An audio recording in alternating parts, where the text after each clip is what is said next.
A very good morning to all of you. Hope so you are fine. So are you ready for the marathon of your LRB subject?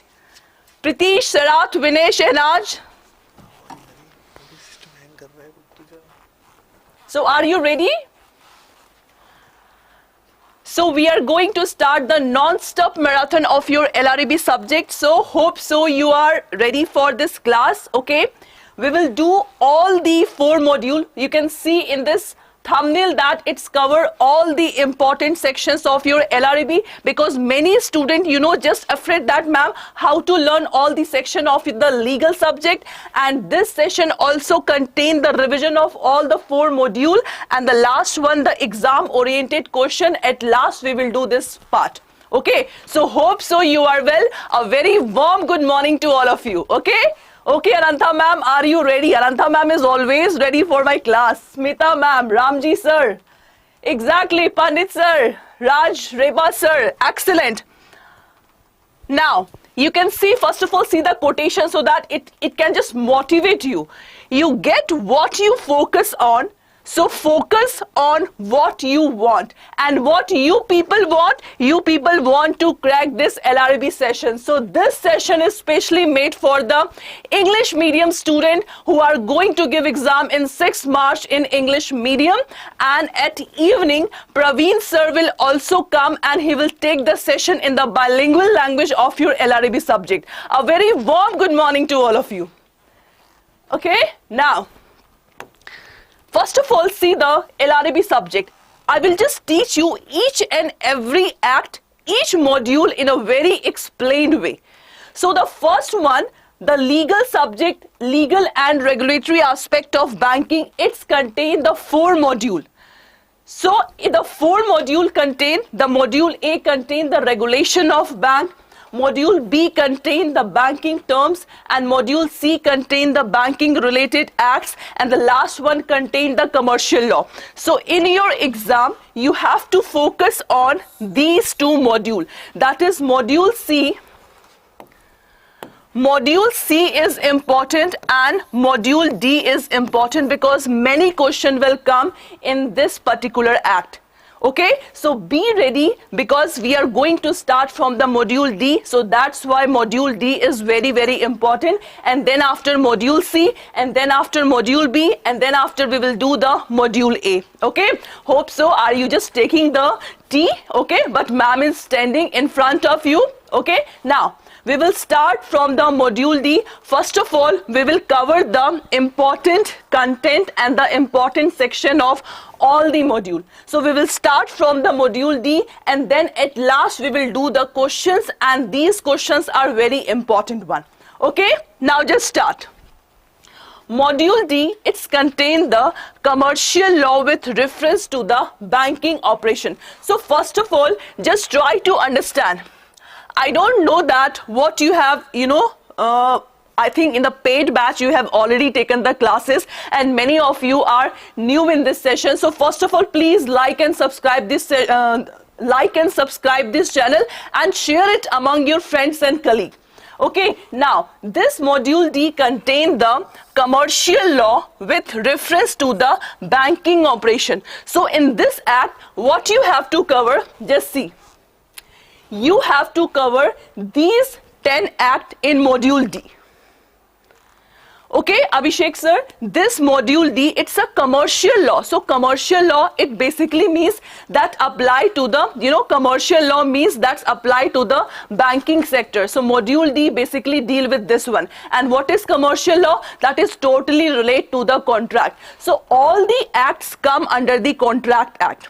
So the first one is, this is the, the syllabus of the module D. First of all, see, we have to study the Indian Contract Act, contract, then Sales of Goods Act, then Indian Partnership Act, and then Company Act, Transfer of Property Act, okay, and Right to Information, Prevention of Money Laundering Act, Information Technology, Foreign Exchange, and the Bankruptcy Code. So here are 10 acts which comes under the module D. Okay, so first of all, see all the one pointer that I have already highlighted here. So if you have any doubt in the act, just tell me. Please tell me if you have any doubt in any act. If any word, if you are thinking that, ma'am, this word I don't know. So first of all, tell me that thing. It will be really a useful revision to all of you, really. Okay, tell me, any doubt in this particular word? Because this is the module D, then we will do module C, then module B, then module A. Then after that, and this will also comes under this one. Okay, Sahil sir say that, ma'am, the technology. Okay, the 10th one. The 10th one is technology or insolvency? Sahil sir. The 10th one is the insolvency and bankruptcy code. So we have to deal with the section and the act that's deal with the insolvency and bankruptcy. I will just tell you the brief about this section. So first of all, suppose I have nothing. Okay, I have nothing, I am Kangal. In Hindi we say, I am just Kangal. So in that case, this act will be applied. So we will study that insolvency and bankruptcy act will be applied to whom? What are the procedure? Just like a Vijay Mallya, Nirav Modi, they just come under this one. Okay, Sahil sir, technology. In Information Technology Act, we will study the different, the cyber crime related law, the e-commerce related law. So this thing we have to study in Information Technology Act. Exactly. So no doubt. It's okay, it's okay. So there is no doubt in this particular 10 point. Now just see. Now we will start each and every act. The first one is the Indian Contract Act. See, the Indian contract means basically you are the bank officer of the bank. Suppose if you go to the bank and you are the bankers. Okay, suppose if any customer is coming, so it means that the contract is done between the bankers and this customer. So that contract we have to deal in this one. So Indian Contract Act is a very important act because it contains so many things. So be ready with the revision of the module D, the first act, that is Indian Contract 1872. So first of all, the Indian Contract Act,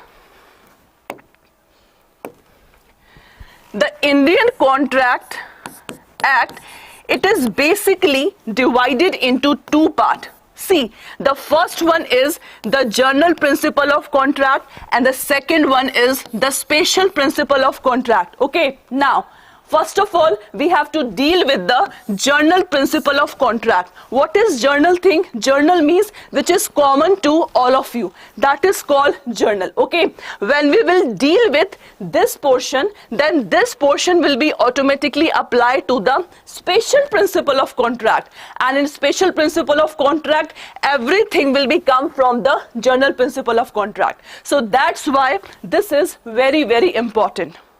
Santosh sir, just be calm. I will just tell you the Information Technology Act in a detailed form. Okay, so first of all, see this section, see this act. Okay, now see. Indian contract, so we have to deal with first of all the general principle of contract. And general principle of contract, there is one famous section that I already told you, section 10.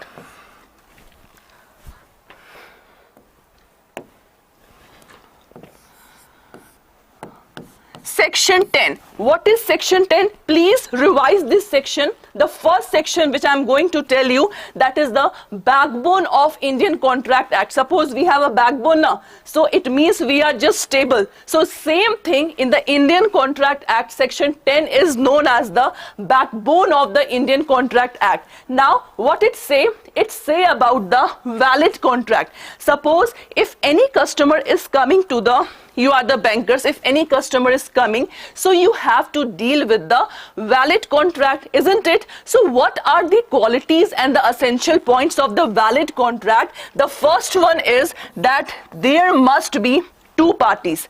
So bankers, and the second one is customer.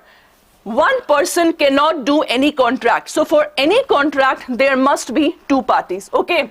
The first party who is offering something, that is called offerer, and to whom we are offering, that person will be called as offeree. Please see each and every points. If you are be with me from 6 a.m. to 9 to 10 a.m., then I think your LRB subject will be revised and the question answer session will be taken by Praveen sir at evening at 7 p.m.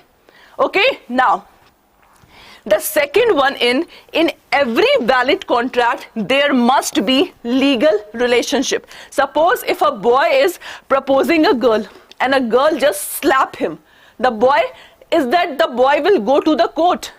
Tell me. Suppose if the boy is offering that, will you marry me, and the girl just slap, so boy will just go to the court? Tell me.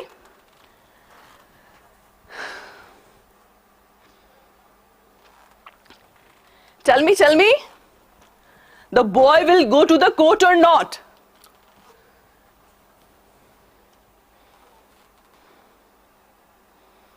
Tell me the answer.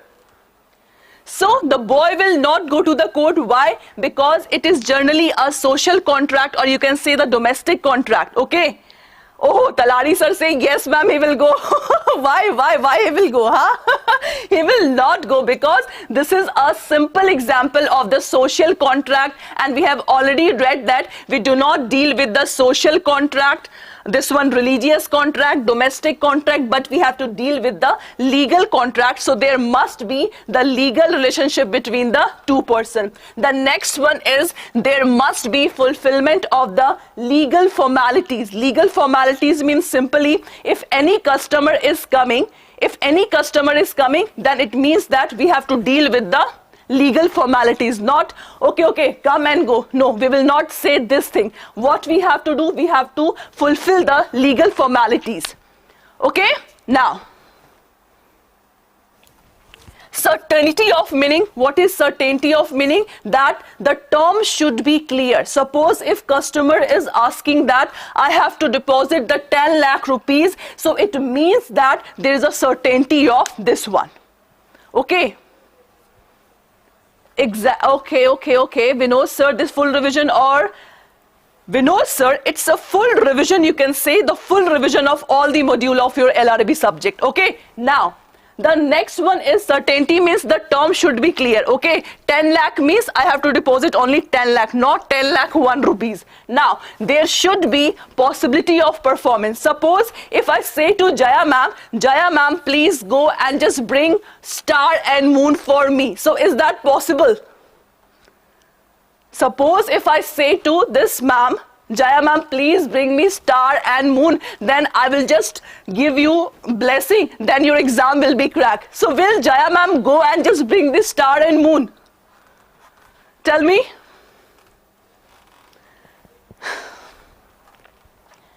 Tell me, Jaya ma'am? No, Jaya ma'am will not go. Why? Because that thing is not possible. So that's why in the contract everything should be possible. Okay. Now next one, there must be agreement, because we have already learned the formula of the Indian contract that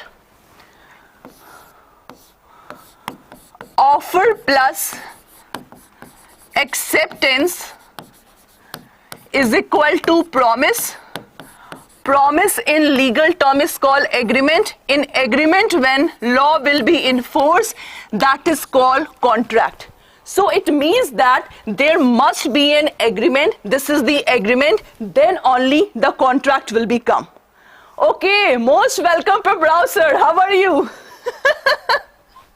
So this is the exact formula of the term contract. So there must be the agreement, then after in the agreement, when the law will enforce, then it will be converted into the contract. Okay. Now there must be free consent. Suppose in Rajas sir, if I am pointing the gun, if I am just taking my gun and just gun point, I am just doing the contract with another person, so that contract will be not, contracts come under the free consent. So in every contract there must be the free consent between the parties. Okay. Now, so there must be the free consent. Now, exactly, Santosh sir, Paprao sir. Paprao sir, I'm very happy to see you. Rashmi ma'am. Okay, now, there must be competency of party. Competency means that the person must be plus 18. There must be the sound mind person and not disqualified by law. Plus 18, we all are, I think, plus 18, right? Who are sweet 16? Paprao sir, you are sweet 16 or Santosh sir? Exactly, Shashanka sir. Who are sweet 16? Dhananjay sir, right? Sonali ma'am. Who are sweet 16? Because sweet 16, no need to see this session. So in every contract, there must be the plus 18 person, then the sound mind. Sound mind means the person should be able to understand what is right and what is wrong, and then the person should not be disqualified by law. Okay, the next one is there must be lawful consideration. What is consideration? Consideration means something for something. See, okay.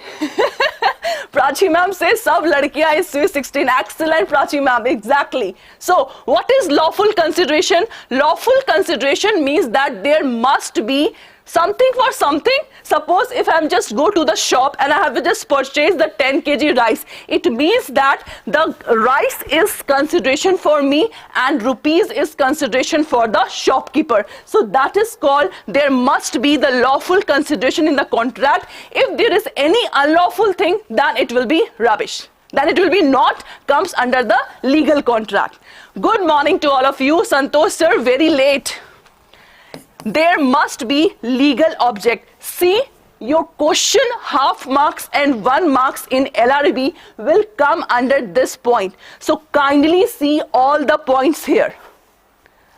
Because in your LRB, half marks, 1 marks, 2 marks come. So the half marks and 1 marks question in the general principle of contract will come under these points.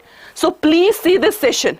Now, the next one is not expressly declared to be void. It means any agreement should not be declared void by this one under the law. So these are the crux of the valid contract. If I say that I have covered the general principle of contract, then it is a right thing. So please kindly see this one.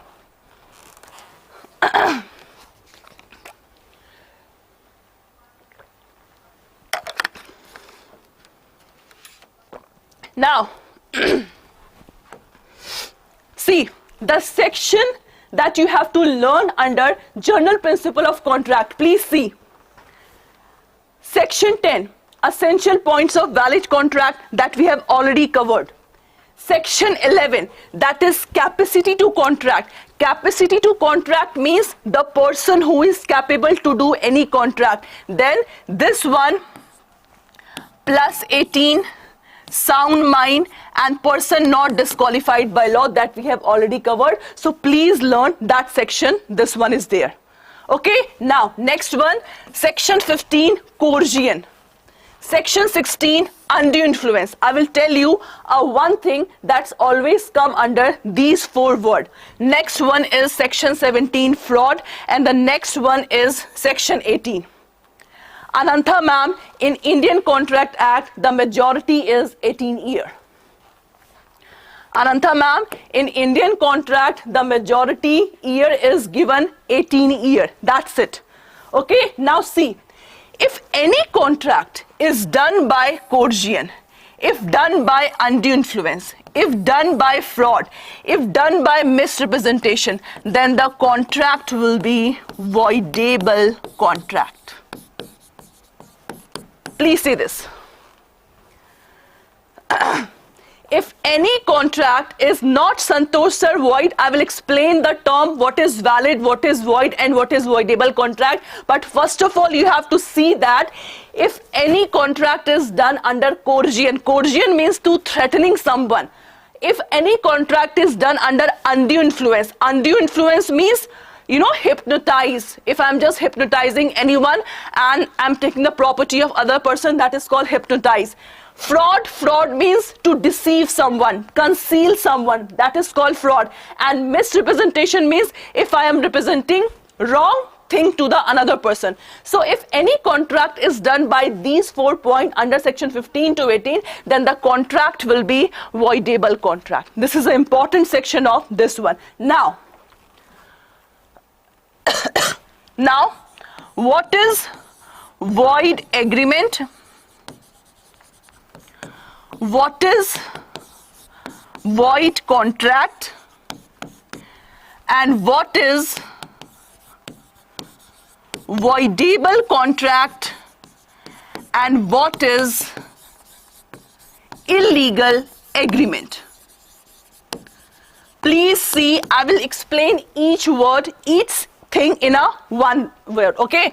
Illegal. First of all, see what is void agreement. The void agreement means, suppose if any contract is done by the person who is below 18, that this is not called the contract. This will call as the void agreement. So void agreement means that is void from the beginning. Is that okay? Void agreement means that is void from the beginning. That is called void agreement. Means contract is not done. So example, minor. Next one. What is void contract? Void contract means initially it is valid, but later on it becomes void. Example of void contract, suppose if A want, I'm just saying the journal example, okay? Journal example. If A want to marry B and B become died, when they just agree to marry each other, then it is a valid contract. But when one person died, then the contract become void. That is called void contract. That is called void contract. Next, what is voidable contract? Voidable contract means this thing. Voidable contract means if one party have an option to just breach the contract, that is called voidable contract. So in this for example, if any contract, suppose the coercion is there, then to whom I have applied the coercion, that person have right to just go to the court and just say about the breach of contract. Exactly, that is called voidable contract, okay? So voidable contract, you have to learn this thing. In voidable contract also, in the future, the contract becomes void. But suppose if any question come under these 4 points, so you have to tick mark on the voidable contract. Okay, now next, what is illegal agreement? Many students confuse between the void agreement and illegal agreement. What is void agreement? That is void ab initio. But illegal agreement, this is also void ab initio. Then what is the main difference? The main difference is that in illegal agreement, it is forbidden by law. In illegal agreement, any act which is forbidden by law. Which law? The national law, special law, local law, etc. So in illegal agreement, any act which is forbidden by law and we have given that act to an agreement, that is called illegal agreement. Suppose if I have given Rashmi ma'am, Rashmi ma'am, take this 1 crore rupees and just murder someone, okay? So this one, Rashmi ma'am is very happy that Nikita ma'am is giving 1 crore rupees and she just gone and murdered something. So that is called, the agreement between me and Anantha ma'am is called illegal agreement. Suppose if Anantha ma'am go to the court that, see, Nikita ma'am have not given me the 1 crore rupees, I have murdered someone. So what will happen? Rashmi ma'am, please come in the jail, right? So that is called illegal agreement. So both are void ab initio, but in illegal agreement, that is void from the beginning and any act which is forbidden by law. So first of all, see,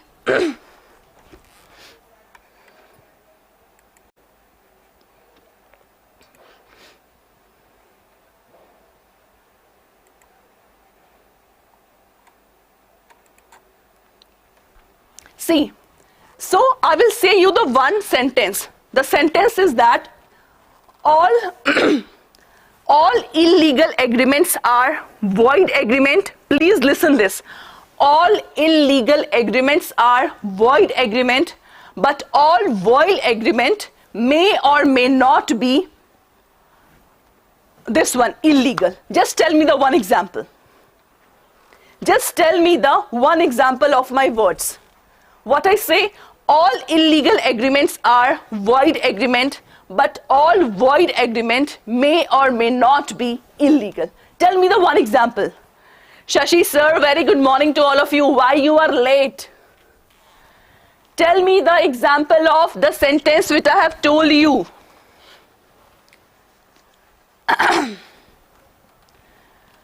Godaba Dilip sir, from beginning exactly. Nitish, Dhananjay. Godaba, it's a name. Amardeep, Nirisha, Sonia, Nirisha, Prashad, Dhananjay. Tell me, I have already told you the one sentence that all illegal agreement is void agreement, but all void agreement may or may not be illegal. Just give me one example now. Traffic of drugs. Okay, see the example. I have said all illegal agreement are void agreement. Exactly, all illegal agreement that is forbidden by law is but obvious it will be the void agreement. But all void agreement may or may not be illegal. Suppose if any, exactly Talari sir, if any agreement is done by this minor, it is not the illegal, but it is void agreement. Excellent. Excellent. Now the next one. So hope so you have learned all the section. Okay, now I am closing. Now I am closing it. Okay, next one. How you connect the Contract Act with the banking sector? Please see this session. See this. First of all, please like and subscribe and share the session among your friends. Now you have to deal with the Contract Act that we have studied. How you connect it to the banking sector? How you connect with the LRB subject? Now see. This is the Contract Act and the banking. Bank as a trustee. Why you use the red color, highlight, right? So the bank as a trustee, bank as a bailee, bank as a leaser, agent, indemnity holder, hypothecatee, pledgee, indemnity holder, mortgagee, custodian, advisor. Your 1 or half marks can come from this question. How the bank act as a trustee? How the bank act, not the subjective question not come, but in a half marks that question will become that whether bank is a lessor and leasee. So for that thing you have to deal with that what is trust, what is bailee, what is bailment, what is leisure. All the important words that's come under this sentence will cover in this session. First of all, see and learn this thing. Good morning, Nikhil sir. A very good morning. So please learn this one, how the customer act as a, the half marks can come. The customer as a bailer, the customer as a leasee, customer principal, customer indemnifier, customer hypothecator, customer pledger, customer indemnifier, customer mortgager, and the customer client. See this session. See this slide. Ramji sir, you are enjoying? Huh? Good morning, Shakti ma'am. Why you are late? So hope so you have learned this session. Monalisa ma'am, how are you? Why you are late? My father always used to say that जो सोवत है वो खोवत है, जो जागत है वो पावत है. It's a Hindi quotation, but that thing you have to learn. So please see, please learn. I'm just, deleting this red thing so that you can easily learn that thing. Abhay Singh, hypothecator. Hypothecator simply means you have to learn one thing, that is vehicle loan.